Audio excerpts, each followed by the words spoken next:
Tiphaine and Paula started a wonderful program called Spill Propagation. And it's all about helping the deaf community be active in art. And I don't want to touch on how they do that, because Tiphaine actually has some amazing stories to explain really what that is. And plus, not being part of the deaf community, I don't think it's my place to tell you about it. But Tiphaine originated from France.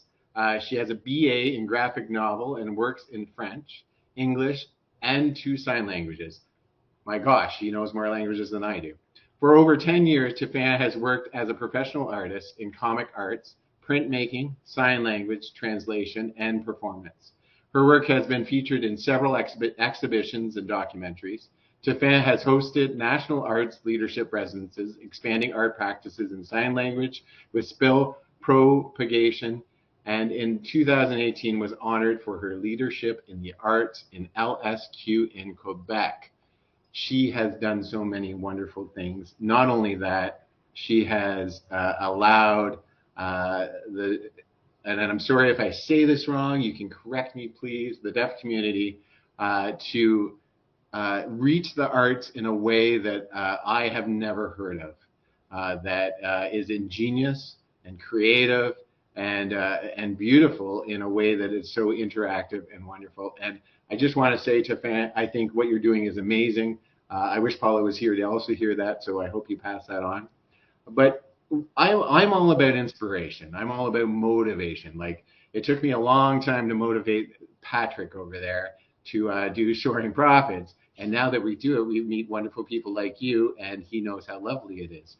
But what motivated you to go from what you were already doing, which is all this wonderful, wonderful things, to now helping others reach higher levels? What brought you to that?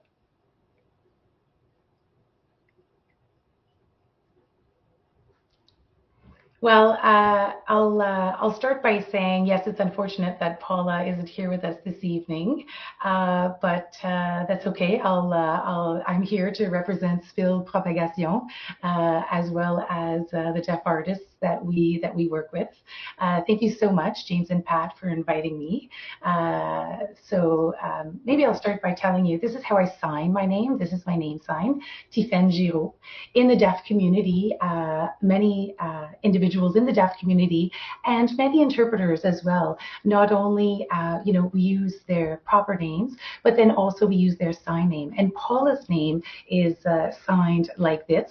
And as you can imagine, it's because of her last name, Paula Bath, and that's where her name sign came from, and that's how everybody in the deaf community refers to her. We, have been on this path for multiple years. ASL is the language in sign language that Paula uses. She used to be an interpreter, and so she has quite the experience in the ASL deaf community. And myself, I am a first language LSQ, langue des signes québécoise user. And so our paths just intertwined beautifully. And to answer your question, the inspiration for Spill for Paula, I think, came when she went to Sweden and met the leader of the Tisk Theater by the name of Josette Bouchel-Mingot. And I'll go into that a little bit later. But anyways, she was in Sweden for a great deaf event and was just blown away by her experience. She saw on stage there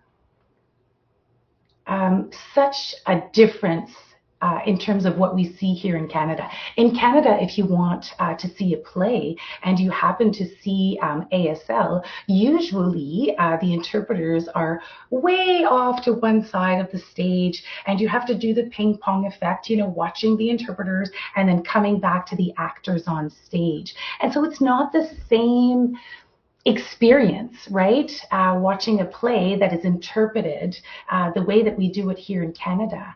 But in Sweden, it was so different. There was co-creation.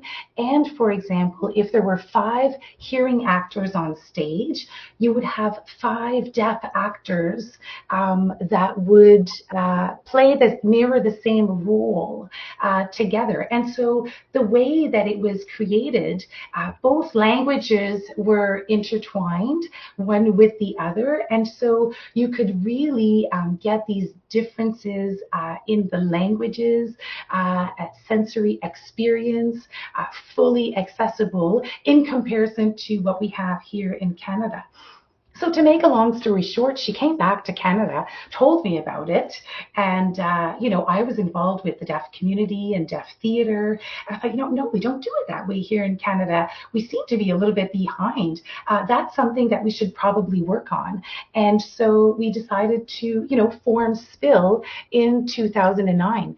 Following that, we invited Josette to host a workshop, a number of workshops actually here in Canada, with multiple partnerships with deaf actors, with deaf allies as well to the community. So not only deaf actors, but hearing actors alike who were interested in this co-creation, interpreters as well. Some were involved. And so we really worked at co-creating the works together. And through time, we also have provided residencies in Canada, etc. Wow. And in terms of the theater, it's just that's how it all really came to be. That was the trajectory of Spill. Wow, that's wild, Tiphaine. And again, thank you for joining us.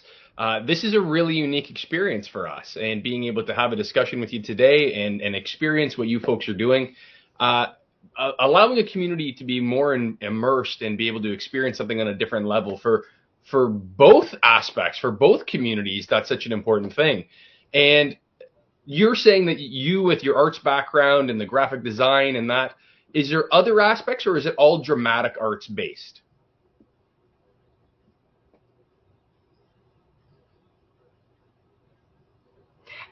In fact, it is multidisciplinary. That's the approach that we take here at Spill.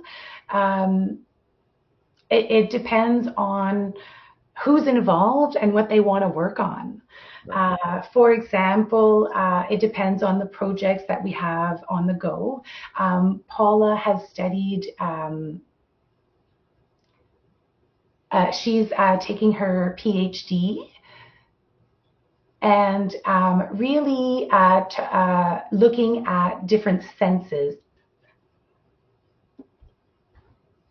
And so how do we develop senses? Anyways, that's what she's studying. And there's one woman by the name of Ellen Waterman, who is a musician. She's a flautist. And she asked Spill if we were interested in collaborating. So we heard her out, and we had, good communication, her, Paula, myself. And my first reaction was, seriously, with a flautist? I'm deaf. I have no musical background. How is this going to work? It's impossible. And Paula said, we'll figure it out. We're going to work it out. There is a way. And I thought, seriously, flute, music, this is way beyond my capabilities, way beyond my scope. But I thought, okay, let's talk about it. And so Ellen wrote out a musical score, and Paula and I discussed at home. And of course, this was happening during COVID, which added another layer of challenge to this potential collaboration. But we thought, okay, let's collaborate with David Bobier, who does a lot of work with vibration vests. I don't know if you're familiar with that, but we thought, maybe could we ask David if we could borrow these vests And essentially what these vests do is once you connect them to sound, they will vibrate in a different way to give you a sense of what's happening. So I tried it out, but with the flute, it's just in a pitch where it was very difficult for me to even feel any kind of vibration. So we had to try to figure that out. So we asked the kids, come and help. My kids are 8 and 10 years old, and they're always eager to get into different projects, and we like to get them involved as well. So we said, come here, guys, listen to this music, through the earphones, and let me know, try to describe, if you can, try to follow the rhythm, try to follow the sound, try to describe it for me. So they did. They were listening, and they were doing their best. And I said, okay, thank you very much. That gives me another perspective. So I went away and I gave it some thought. And I thought, we could use vibrations, but it's not the same. Like the vest vibrations work really well if it's a bass sound. And so with the flute, it's quite different. You have to sort of connect with it in a different way. It's air, right? It's all about air.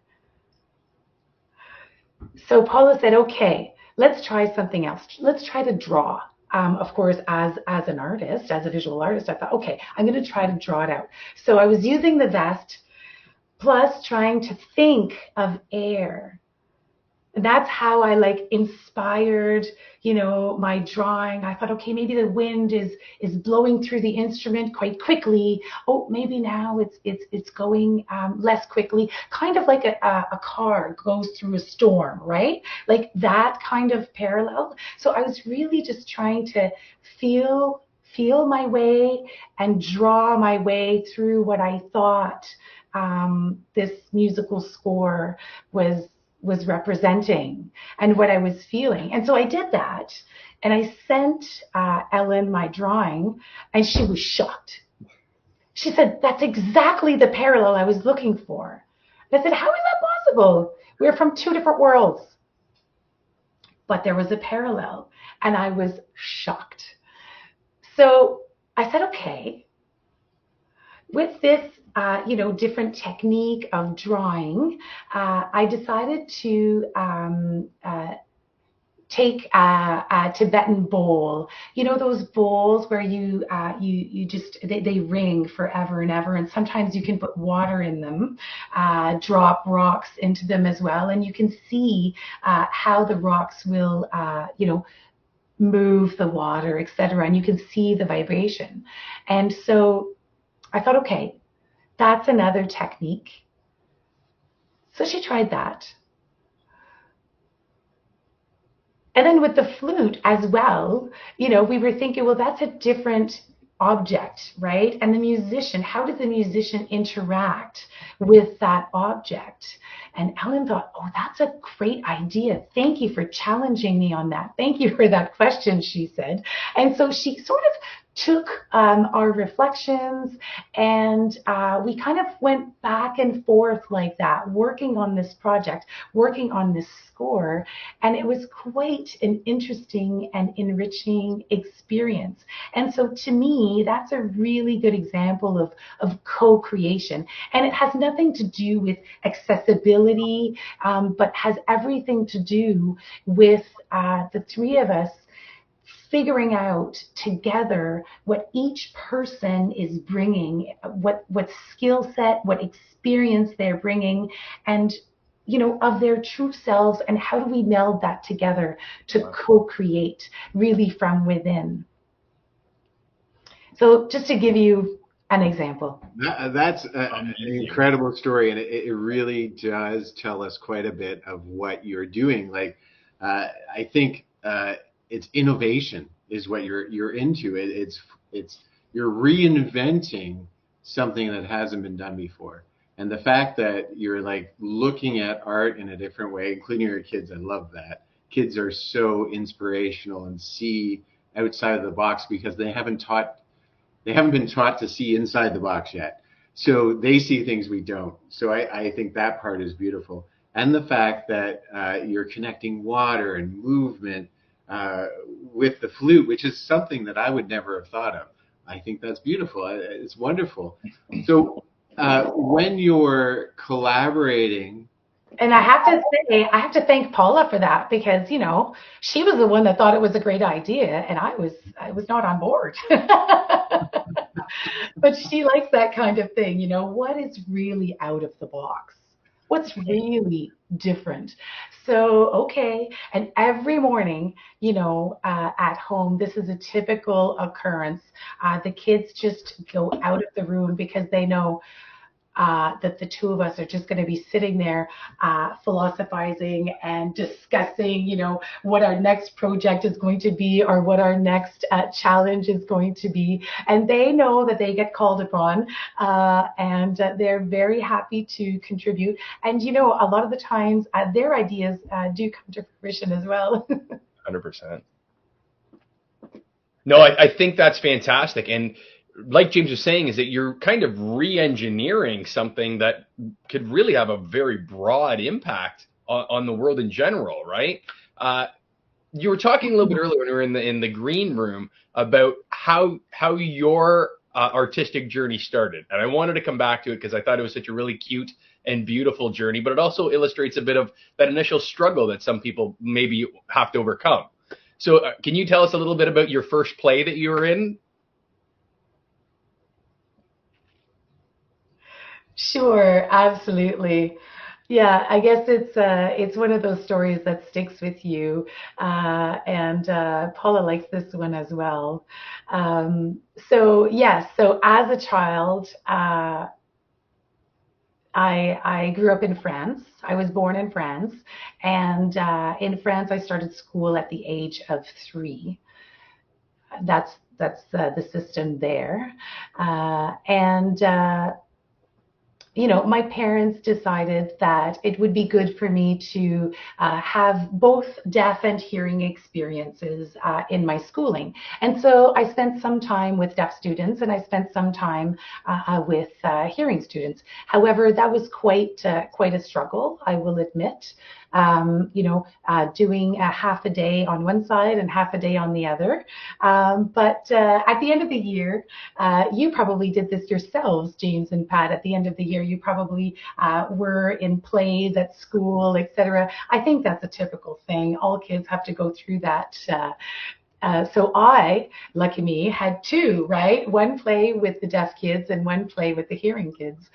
And so when I was with the deaf students, I got the role of the ladybug. It was quite an impressive costume, I have to say. It was a beautiful red, huge at the back, and I was contributing and chatting with the other animals. I had a very important role, and I remember, I had to ask the crocodile, like, why do you do that? Why do you eat things? I eat flowers. Anyways, I had a very important role.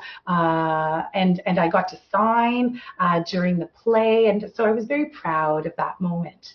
If I compare that to the play and the role that I had with the non-deaf students, I had the role of the tree.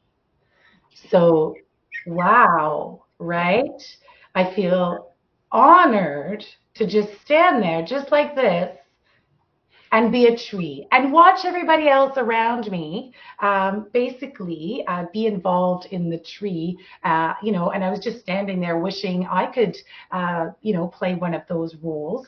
But of course, I couldn't. And so they made me a prop, it was a non-speaking role. So in comparison to the ladybug, I wish everybody, had the opportunity to be the ladybug. Tiphaine, I think it's such an interesting story because I think it touches on so much and likely draws that inspiration from, the one experience you had that you were so proud of to the other experience you're like, this isn't accessible. This isn't something that fits. It's not who I am. I can shine. I can be more. And when given that opportunity, you're able to do so much more. And I think that's such a unique thing in what you're doing now. You and Paula doing what you're doing now. And I think it's wonderful. This whole experience has been really unique for me and very eye-opening. And interviewing someone like yourself who, where you are geographically, I wouldn't run into you every day. And what you do as with Spill, I wouldn't run into you every day. So this is a really unique experience for us. Growing up in France and then coming to Canada, obviously you're saying that there's a difference in, you were talking about some European countries versus Canada in regards to the accessibility and the play structure. But how was France for you? How did you find France growing up? And what are some of the differences and contrasts maybe, or likenesses with here in Canada? That's a really good question. Thanks for that.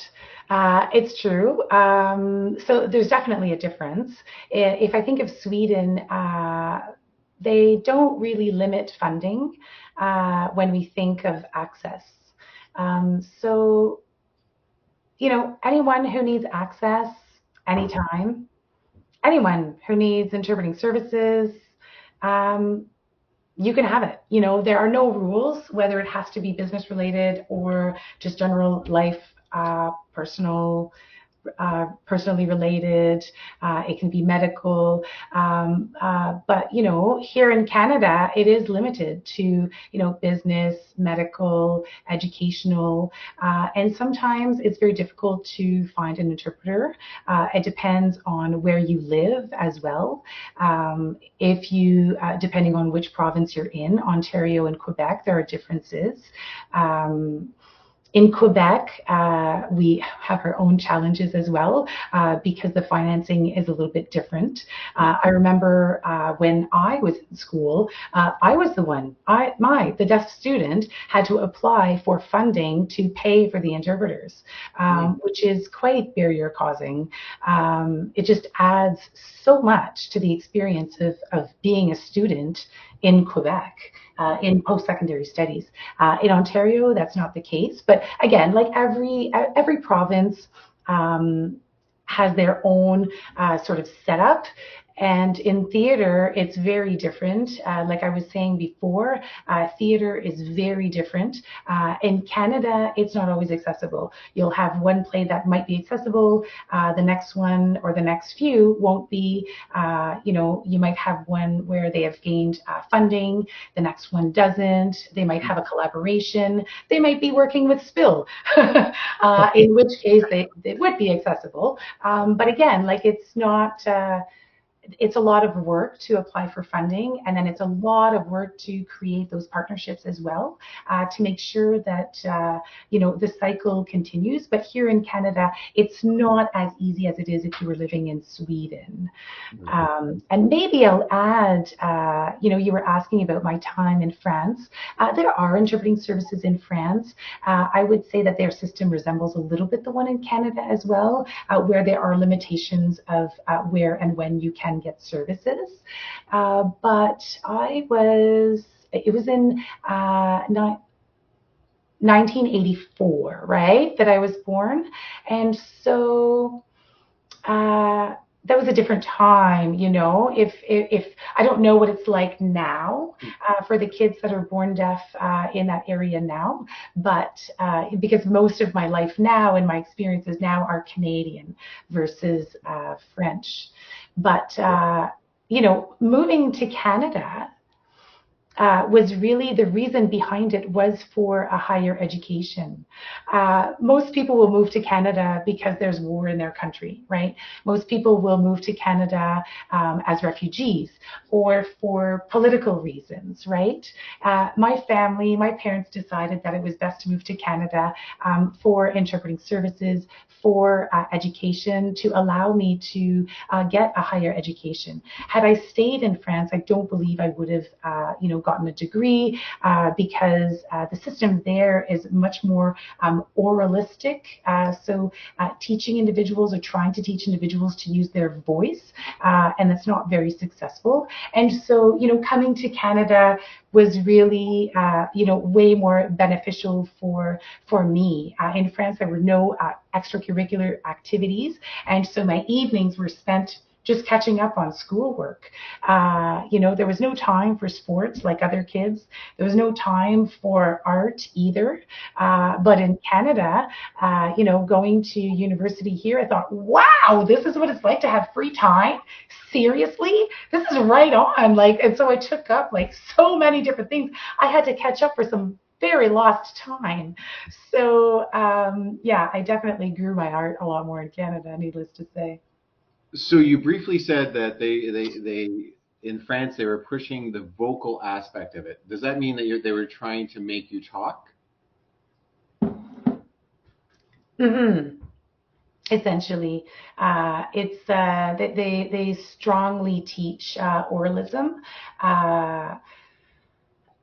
I still think that that's happening today as well. And in fact, my time spent in France from when I was little to when I was about 5 years old, they were trying to teach me how to speak, which perhaps you can imagine when you can't hear the language, it's quite difficult to replicate a language that you can't hear. And so I learned a little bit of French Sign Language there, but I was quite young.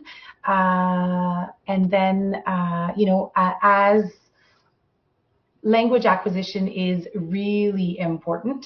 And so, that was part, I still feel like, I lost a lot of that because from 0 to 5, I really wasn't exposed to my language. And so the foundational pieces of my sign language, could have definitely benefited other languages as I continued my growth. But from 8 to 14, I really was able to pick up a lot of language. As much as I could. And so that's been, my journey. Writing is still a bit of a challenge for me because if I parallel with sign language, in sign language we don't use prepositions; they're already included in our signs.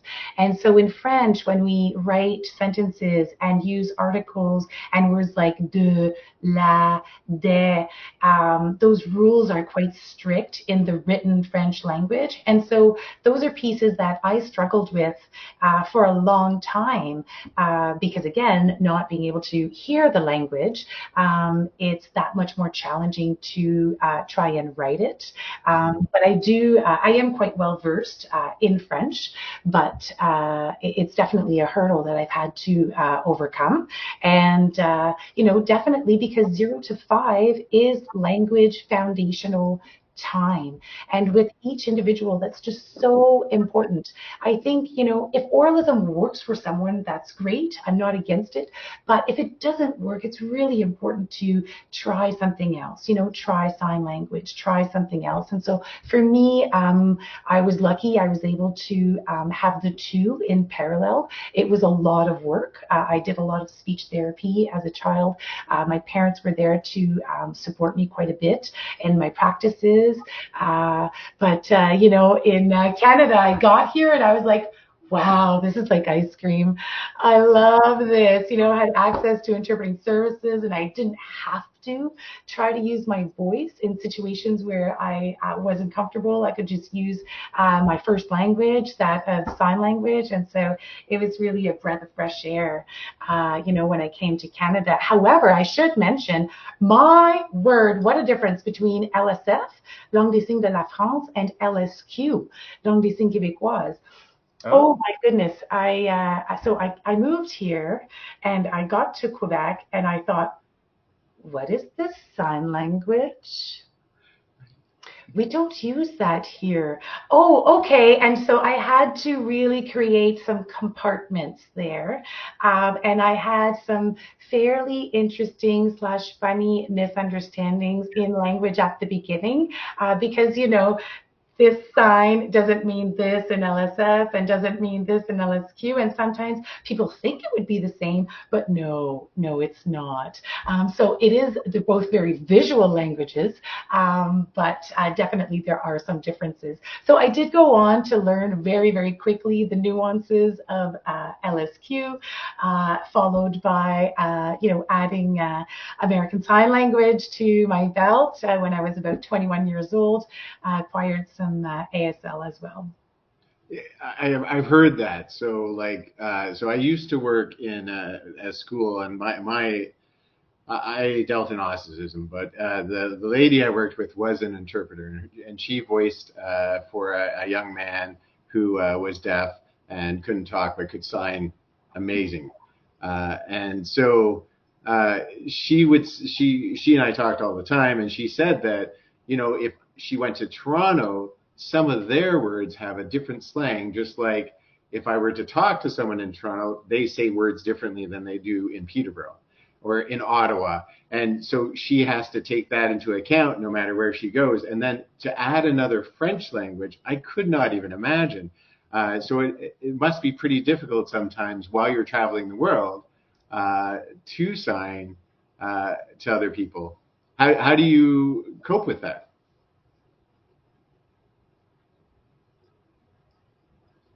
That's a good question. So when we talk about accents, you're right. Every location, every region can have signs that are specific to that area. In Ottawa, sometimes, so Ottawa deaf look at me and feel that my ASL style has a few LSQ intrusions or accents, probably because of where I am. And then Franco-Ontarian deaf have also a different accent, if you will. And I think that that's normal. Now, going back to your question, international sign language, knowing sign language is really interesting, especially for international travels. In English or with spoken languages, it can be very challenging. But for me, if I'm traveling internationally, I will choose, finger pick and choose signs from different sign languages and mix them. And so that concept is called international sign language. And that's really how international deaf conferences can happen. And so there's an agreement on frequently used words and concepts to be signed in a particular way. If you see World Olympics, for example, usually it will be done in international sign language. And so I guess in that regard, it's much easier than in English for spoken languages. That is so cool. Just on so many levels, that's so cool. And again, when you think about it, for myself and some of the traveling that I've done, when you go to some other country and you're doing another language, you got an app for that, right? You can translate very easily. There's all kinds of tools, and then you don't think about what that accessibility would be like. That's very cool. Yeah. So Tiphaine, you did say that you were a couple years older than me, and coming into Canada, I had an uncle. I was my father's uncle. Did I say that? Pat just likes pointing out that he's young. He tells I do. It's an ongoing joke with James and I. So yeah. Apparently, I'm much older. That's it.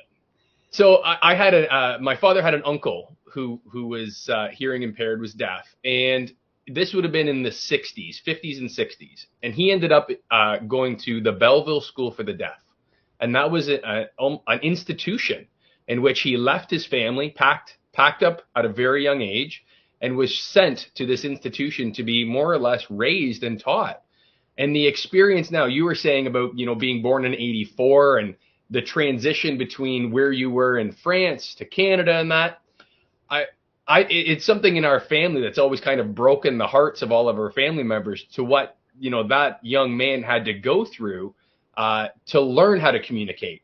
And where now you have individuals like yourself who are out there that are breaking down those barriers to allow individuals to stay at home, to be able to interact in their own communities, in the arts community, and all of those things. So from like a very special place in my heart, that's a really beautiful thing that you folks are doing. And with that, are you folks working like in tandem with government projects? Are you looking at government funding models? How are you getting this beautiful thing that you're doing for people out and to people? And how can people engage with you?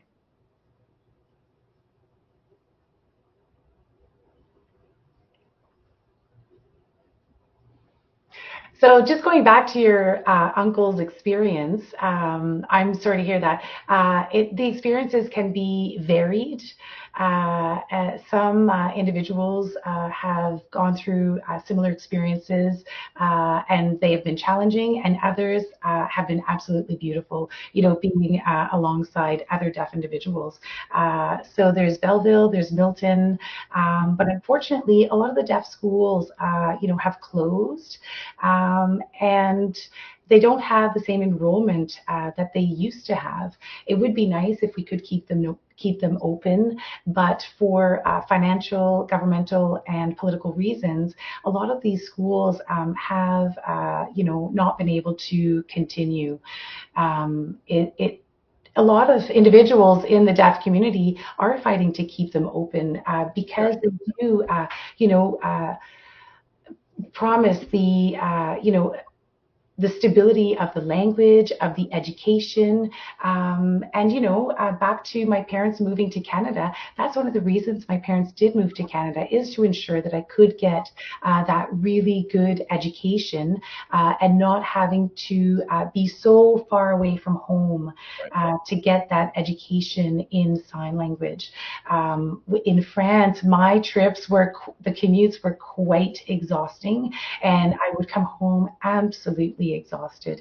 And so that's why my parents decided, okay, we're going to make this change and make it happen so that we are moving closer to the education. You know, saving the commute, making the days that much shorter, so that we could also have, you know, more family time in Paris. And I can just imagine, you know, the sacrifices that they made to make that happen. It must have cost them a pretty penny to, you know, make that change and live in Paris, et cetera, et cetera. You know, they probably had to work longer hours, but, you know, they did it for the benefit of their family. And so, again, everybody has a very different experience. And in my perspective, deaf schools do provide such promise and such an important role in the deaf community. Going back to the second part of your question, Spill and funding, we've been in place since 2009. And there's the Canada Council for the Arts. At that time, there was a program through the Equity Office. And in the Equity Office at Council, we have some key allies there who advocated greatly for the recognition of deaf artists. And at that time, deaf and disability community artists, so that they would be recognized within the realm of the arts. And so really, one of Spill's first projects was funded through the Equity Office at the Canada Council for the Arts. It was a small project at the time that was funding, but it enabled us to send applications for future projects that garnered some success. And then they encouraged us to set up a 3-year plan, which we did, again, through the Equity Office. At that time, everything was just starting, and so it was a lot of work to get it going, but we definitely had to get funds from provincial bodies, municipal bodies, and artistic funding bodies to make it work. So it's a lot of work. It takes a lot of time. It requires a lot of partnerships, but it is what we do. to keep Spill on the map. Right. Yes, it is definitely a lot of work. You have to think of potential projects, but then you also have to think of the interpreters that you're going to be hiring for those potential projects. Sometimes, we think, oh yes, we have the money, but we may not have the interpreters that are either available or have the skill set to do, what we would like to do. And so it actually adds a lot to our work. If you think of any small organization that is trying to, get a leg up, we not only have the work that the other organizations have, but we also have to advocate, ask for funding, get interpreters, explain why we're getting interpreters, work on those partnerships, as we also work on our groups. And so it's quite the collaboration, and it's about triple the work. So I'm hoping that I've answered your question. Absolutely. And I think it's such a unique thing. Kind of continuing from that, stemming from that, is there anyone doing something similar to what you folks are doing, kind of the Toronto way, that, we'll call it Western Ontario? And what are some things like in partnership, like where we are here geographically, we constantly have plays. We have constant productions that are being done. We're a very arts-driven community here. And I can see where this is a perfect marriage. However, I do see where you're running into problems with the individuals that are able to perform and to manage the task at hand. Obviously there's a skill set and a level and education that goes along with that. But how do we create a fostering environment for individuals to want to jump into that and to understand that by learning this skill, they're helping a community that's way beyond themselves and others?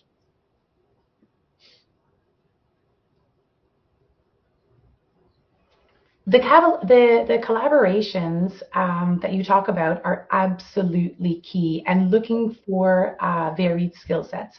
And so if an organization is setting something up, they need to think about their audience. Right.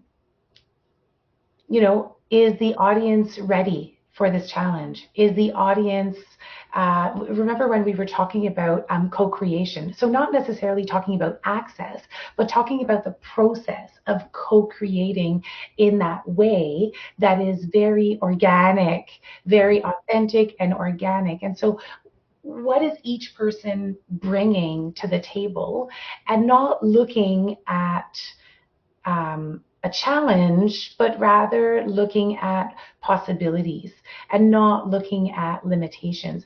I'm thinking of 2012 and 2014 to give you an example with Picasso Pro.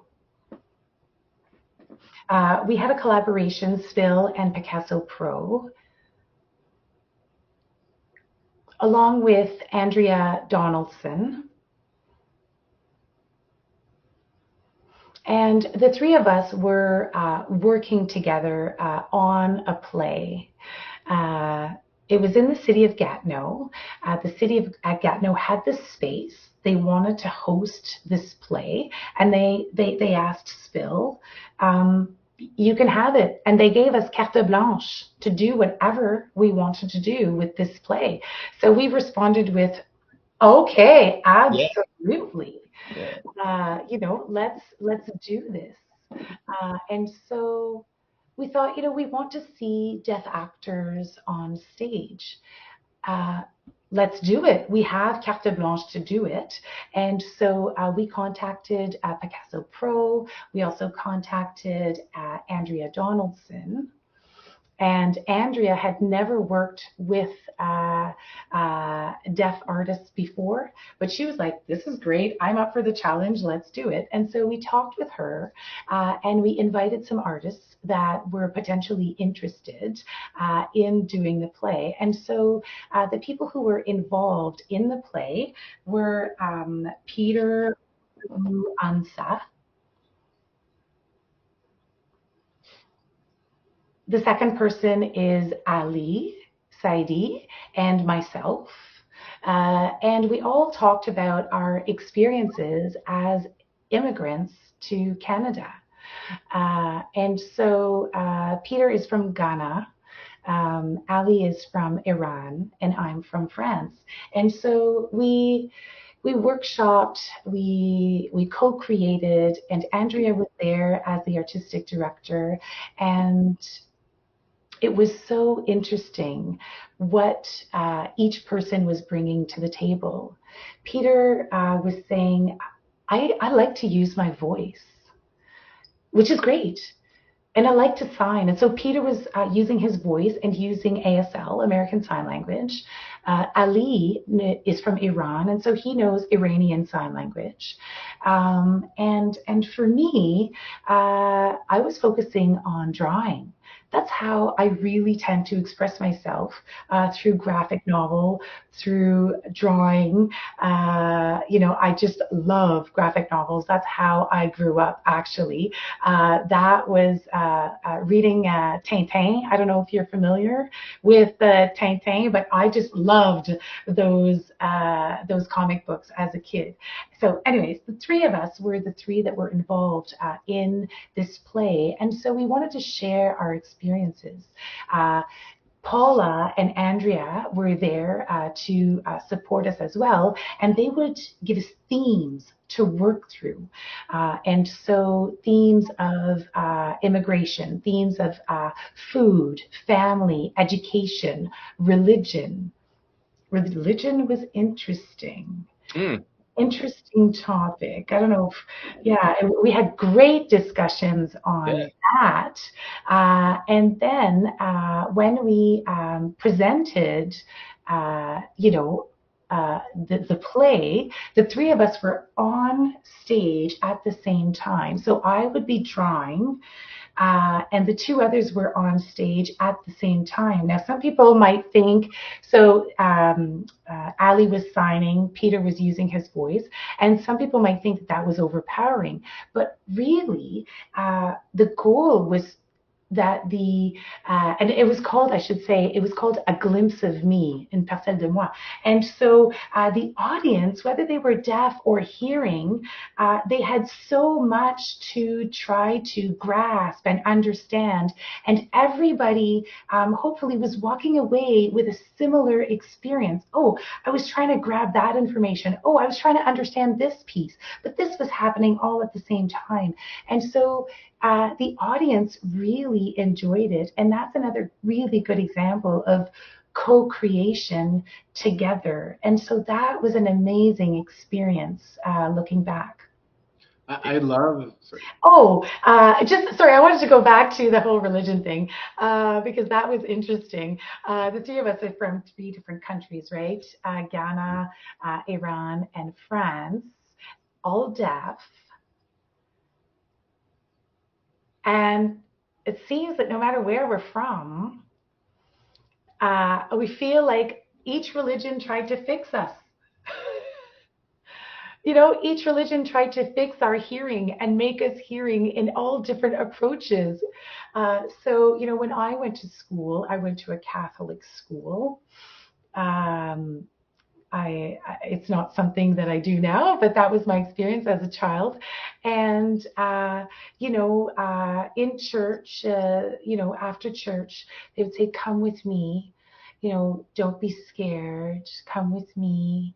I was like, oh my gosh, what's going to happen? We're going to try to fix you. We're going to put the holy water in your ear, and see if that changes anything. And repeatedly every year, at prayer time, oh, Tiphaine, come with me. Let's put the holy water in your ear. And then, the priest would put their hands over top of my ears and say a prayer that I couldn't hear. It was quite odd, but that was my experience. And then Peter's experience was a little bit different. He would get tapped on the forehead, just like this. And so that's how religion tried to fix him. And with Ali's experience, it was with this movement. And so in his religion, it's a little bit different, but it's the schedule of the light. I'm not sure. I don't know the specific term, but I remember that it was typically something that was the fixing would happen overnight. And so we had these exchanges about, wow, 3 different deaf individuals from 3 different countries with religions trying to fix this. I thought I'd share that with you. That's very, so Pat and I are both very Catholic, and sometimes people are misguided for good intentions. And, I could only imagine for you not understanding, why they would be doing it and not understanding what even the priest is saying. That would be very frustrating. Yeah, I had no idea. Yeah. But I just like to think it was from the kindness of his heart, and he was hoping beyond hope that prayer, which does sometimes helps. I'm sure. What I was interested in there is that, so you had 3 different mediums. You had your art. I'm going back a little bit. You had your art, you had voice, and you had sign, and you had that all married, but you didn't have someone, like in Canada, we have one person, and I've watched it so many times, one person is interpreting for everyone in the room. So if there's 6 actors on stage, there's one person interpreting for all 6 actors, and it's kind of, I would imagine, hard to know which one's talking at which time without going back and forth, like you said. So in this case, there was no one doing everything, right? So when the one person talked, you would be drawn to them, and then the person who signed, you'd be drawn to them because of the movement. And then I assume you had a projector or something for your art. Such an interesting concept. Do you think not allowing the audience to immerse themselves without someone explaining it all was good? Like, what did you find from that experience? That's a good question. Definitely, yeah. So yes, there was no interpreter. So the 3 actors were on stage at the same time, presenting, their bit all at the same time. And so you might, as an audience member, you might be listening to Peter or focusing on Peter, and you might have missed what I drew. Or you might have been looking at what I drew and you missed what Ali signed. And that was okay. That was intentional. Right. And yes, the topics, though, that were being presented were all at the same time. So when I was drawing about food, Peter was speaking about food, and Ali was signing about food. So when the topics were changing, the 3 of us were, a little bit similar in the sense that we were following the theme, and then the themes were projected to guide and help the audience with their understanding. And so really, as an audience member, you had a lot of choices, right? You could hone in on one or the other and absolutely, like you're saying, without interpretation. It's another way of showing the audience and showing the artistic realm that plays don't always have to be interpreted, with the interpreters on sides of the stage. There are other ways to do it. No, I think it's such a unique way of doing it to bring the interpretation into the main dialogue, the main story, and I think it's a beautiful, beautiful thing. And again, like I said earlier, is that what you folks are doing with Spill is allowing this next generation of individuals to come through and be able to share their story, share their experience in a way that 25, 35 years ago, it just wasn't possible. And I think that's a beautiful thing. That's very cool. Well, folks, I think it's about that time of night, though. Wait, I just have one more question. I'm sorry. This stuff is so interesting to me that I just can't stop here. I know, we're getting close to that time, but so what I think is most important and that we haven't touched on is, what if I live in Ontario and I'm an actor and I'm a deaf actor and I want to experience what you're doing? How do I go about joining with Spill, interacting with Spill? Do I have to travel? Is there other ways how do we do this? So people watching, because we have people in Ontario watching, we might have people in Minnesota, we actually could have people in Brazil watching. What would we go from here if we happen to be a deaf actor or a deaf artist or a deaf flutist?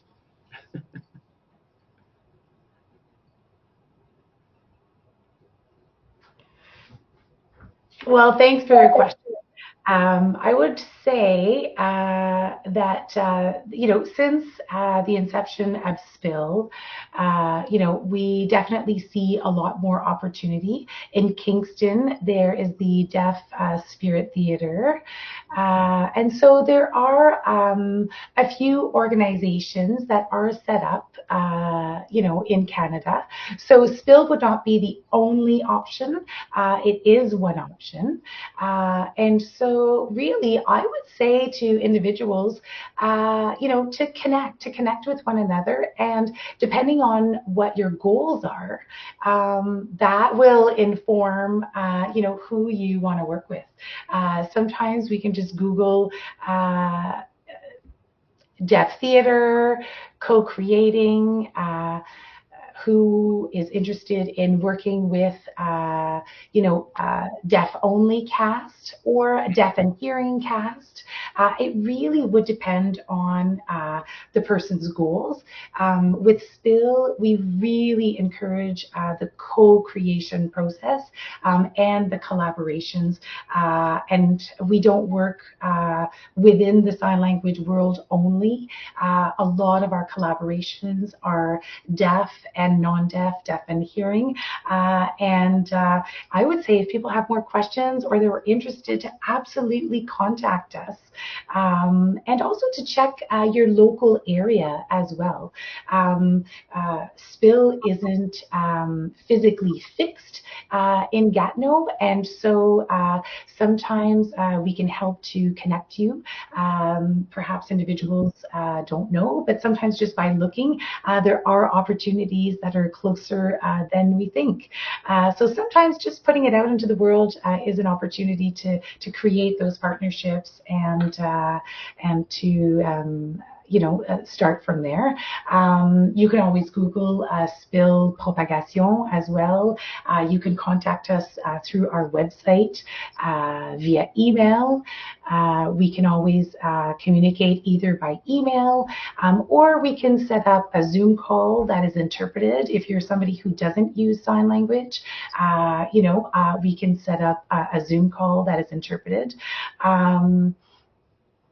You could also call through Canada VRS. That's not a service that we had a while ago, but we do now. And so Canada VRS can connect, for example, if Pat or James, you want to give me a call, you can call me through Canada VRS. I'll give you my direct phone number, and that call will be intercepted and interpreted via an interpreter. So that was set up in Canada. I'm trying to remember the specific year. Don't quote me. 2017-ish. I might be wrong on my specific date, but that service also, enables deaf and non-deaf individuals to have phone conversations. And so, it's just important to know that, especially now with technology, we have so many different ways of connecting online, so much more and more opportunity that we had in the past and more opportunity for deaf artists. One example would be in Edmonton. We have the Sound Off festival that happens yearly, and if you don't know about it, I would encourage you to check in and take a look. There are a lot of interpreters of deaf artists that are connected with Sound Off, and so partnerships are possible there. And fortunately, Tiphaine's screen is frozen. Oh, you're back. She says, I'm here, sorry. Speaking of technology, sometimes it works out and sometimes it doesn't. But I think I was talking about the annual Sound Off deaf theater, and it happens in March and April. And so that actually runs for a week. And so if you're interested, it's another great way of connecting with artists. And again, more opportunity now than we had in the past. So I think we're just in the right direction. So I just have one other question. What do you have? Do you do stuff for youth, like 5, 6, 7, up to teenagers, or is it mostly adults? Who do you mostly work with at Spill?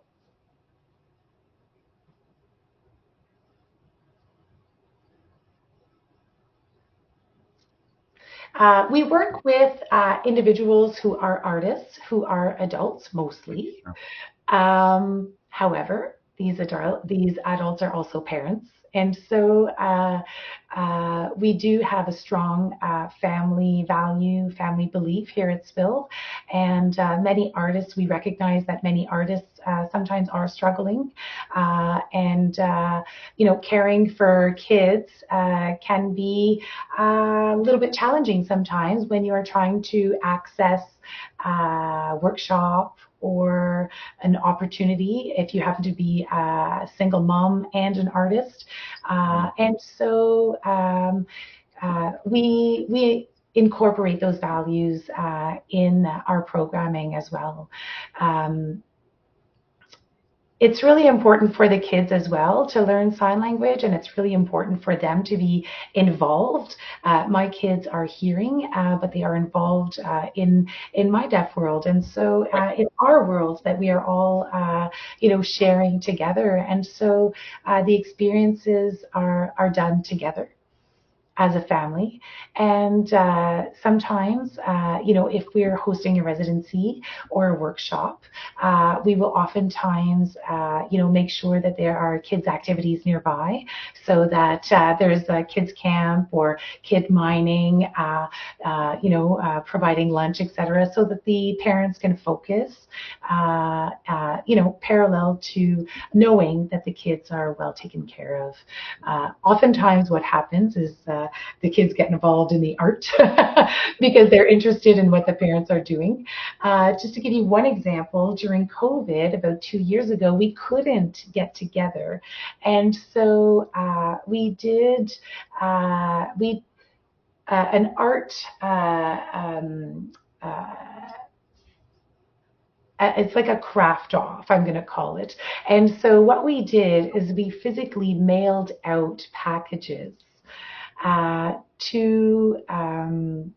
so it was a multimedia. There were kits that were sent out to participants. They could be parents, they could be artists, they could be families. So we sent out these kits to people's homes during COVID, which I think was really nice, especially during COVID. You're at home, you're receiving this package with art instructions and tools.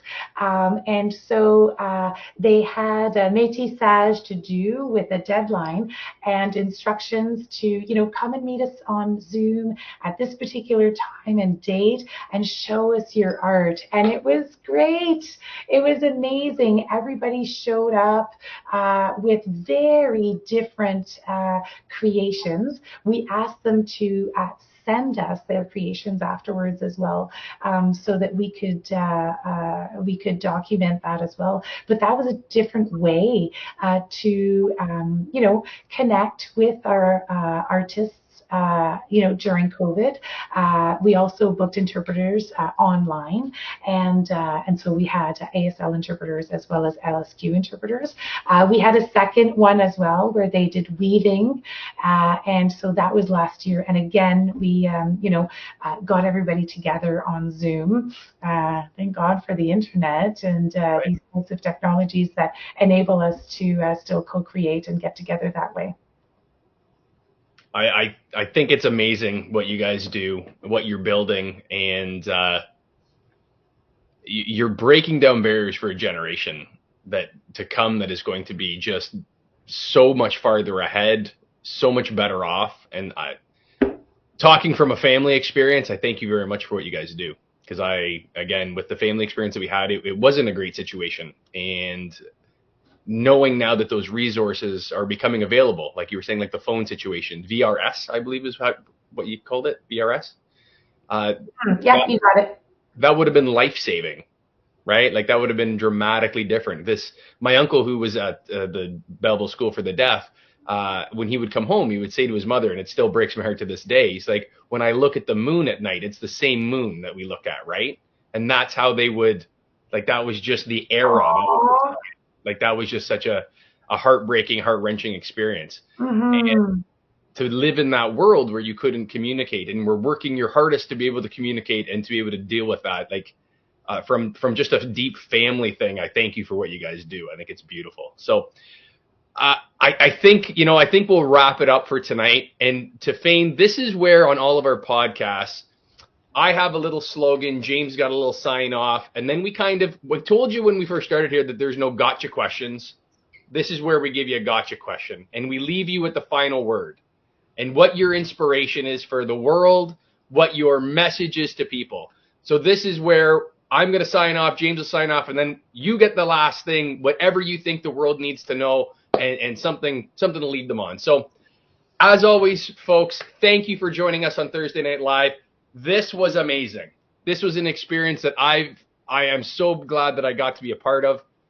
To me, this is an experience that in my world, I don't get to do this every day. So this was very cool. And I thank you, Tiphaine. I thank our helpers and assistants here tonight. This has been beautiful. So from me, folks, thank you as always. And let's make some money together, guys. James. So I was told by Katie Bath that I had to talk to her sister, Paula, and the great Tiphaine about this wonderful organization called Spill Propagation, and she just gushed and gushed and gushed about it. I'm like, sure, no problem.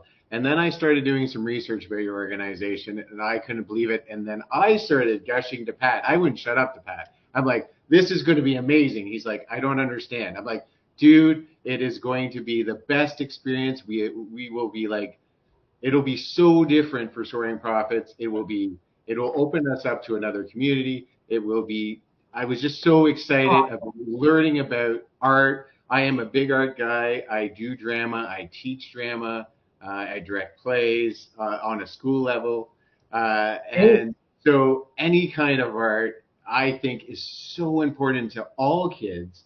And to know that you guys are pushing forward so that people in the deaf community can also experience this wonderful art. This way, art is one of those things that if you feel you don't have a voice, and there are so many people out there that feel they don't have a voice, you will have a voice because you can express in dance, or you can express in being someone else, or you can express in, like you said, art. And it gives you a voice that maybe you're not able to have because people silence you. And I think that you allowing the deaf community to have this other expressive voice, it brings a tear to my eye, and it's beautiful. And I could not wait to talk to you people. I honest to God, I've been bugging Pat about it forever. How do we make this work? Coming up, we have some other exciting stuff. I think I can say it now. We are going to work with the really good Bob McCabe in Recovery Speaks initiative, his organization. We're going to create a show with some wonderful survivors of sexual assault, kind of explaining their story and their successes. And I can't wait to be a part of it. Both Pat and I are honored to even be asked to kind of be the platform for this wonderful creative story. And as we move forward, it not only touches our heart, it also shows us how wonderful and brave these people are. Like, it's amazing where they came from and where they're going. And so I can't wait to share that with you. As always, I always talk about motivation, and I always talk about getting out there and trying new things and living your full life. And here is Paula and Tiphaine actually doing that. They are living their full life. They're doing everything they love. They are happy. They're raising kids in this joyous, happy home where they're allowing them to express themselves. This is everything I talk about. And you know what? I've met so many wonderful people, and you're a beautiful person too. And I'm so happy to have you. And I want to thank you for coming on and sharing your experiences and your joys and everything. It is so great. Let's heal our minds. bodies and souls together. Absolutely. Thank you. Just to add to that, I really want to thank the two of you for this opportunity. I think you're both making a very big difference as well in the world. And I want to thank you for your allyship. I think that that's what I'll call you. You're our new deaf community allies. And you play a very important role, in taking on this discussion and it shouldn't be forgotten. Oh, I think my camera was freezing there. Sorry. But as you were saying, when people are teaching kids in school and the interviews that you're doing, everything is interconnected, and I think that you both, make a difference. So thank you again for having me, and thank you for what you do as well, and thank you for raising awareness. I think in this world, and for the people at home, I would say that it's really important to continue to share your values, continue to be who you are, and I think that we'll see a lot of benefit from that. And there's so many people I could have thanked as well through this interview, but there are too many to start naming all of them. I think you know who you are. If you're watching and you've noticed that I haven't mentioned your name, please know that I'm thinking about you. And that, for example, Katie, thank you so much for the introduction to James and Pat.